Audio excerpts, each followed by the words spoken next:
नाही, काल ही प्रतिक्रिया देताना मी हेच व्यक्त केलेल्या होत्या भावना. जवळजवळ 6 लाख लोकांनी महायुतीचे उमेदवार प्राध्यापक संजय मंडलिक यांना मतदारांनी मतदान केलेलं आहे.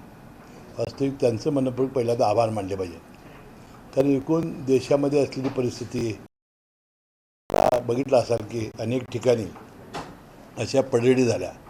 या पार्श्वभूमीवर कोल्हापूर जिल्ह्यातील थोडीशी पडझड झाली, परंतु एक जागा महायुतीची आम्ही राखण्यामध्ये आम्हाला यश आलं. परंतु कोल्हापूरची जागा आम्ही राखू शकलो नाहीत. त्याला अनेक कारणं आहेत.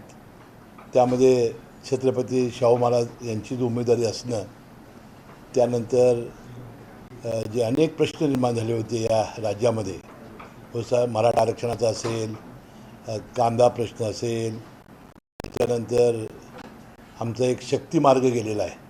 त्या शक्ती मार्गाबद्दल काही लोकांची नाराजी होती. दलित आणि विशेषतः मुस्लिम समाज यांचे अनेक आता त्याची कारणमीमांसा आम्ही करू, आत्मचिंतन आत्मपरीक्षण करू.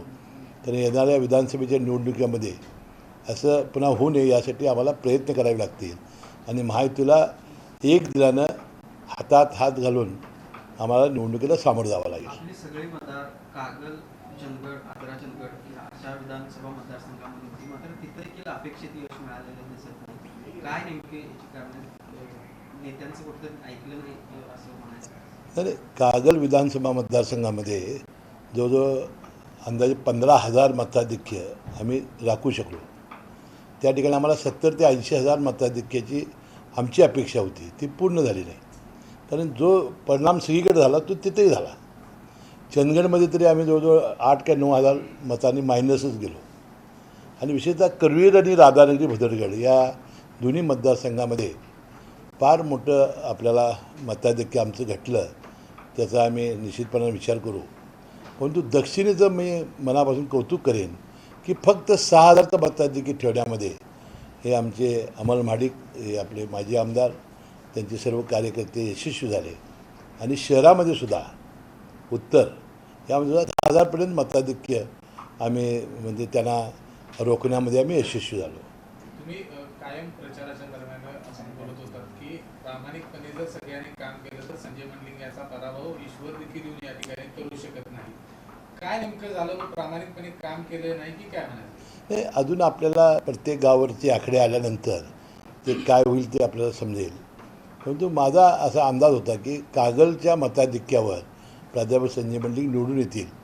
परंतु याला फार मोठा जो छेद होता त्याला बसलेला आहे. आणि माझीसुद्धा अनपेक्षितपणे हा धक्का आहे. त्या पराभवामध्ये शक्तीपीठ महामार्ग एक महत्त्वाचं कारण होतं असं मंडलिक म्हणतात. नाही, ते अनेक कारणापैकी ते एक कारण होतं की शक्ती मार्ग यामध्ये जवळजवळ माझ्या मतदारसंघातली 15 आणि तशी राधानगरी भद्रगड मतदारसंघातली सुद्धा 25-30 गावं यामध्ये येत आहेत.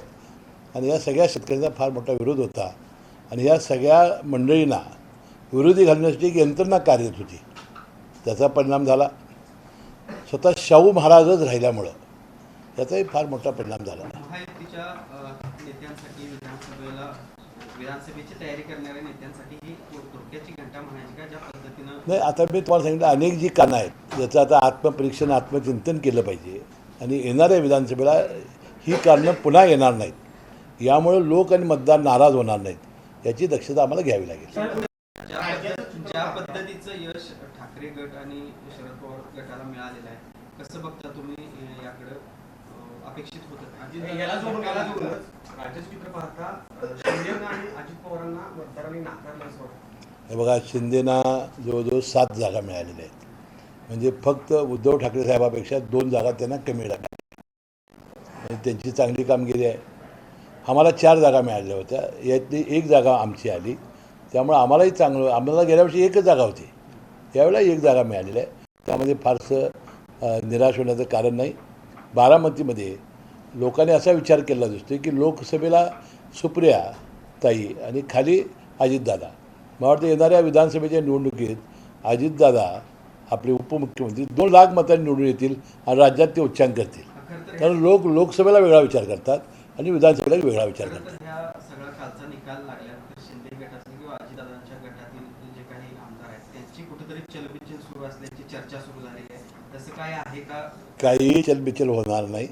ज्या ठिकाणी ते सुरक्षित राहतील आणि महायुतीमध्ये चांगल्या पद्धतीने सगळे निवडणूक लढतील. कारण ही चलबिचल होणार काही गरज नाही. कारण जे लोकसभेत झालं आहे ते विधानसभेत होत नसते. विधानसभेत लोक वेगळा विचार करत आहेत. संविधान बदलण्यासाठी 4 शिफारसा नारा होता. हे नॅरेटिव्ह सेट करण्यात काँग्रेस कुठेतरी यशस्वी ठरलं असं वाटतं.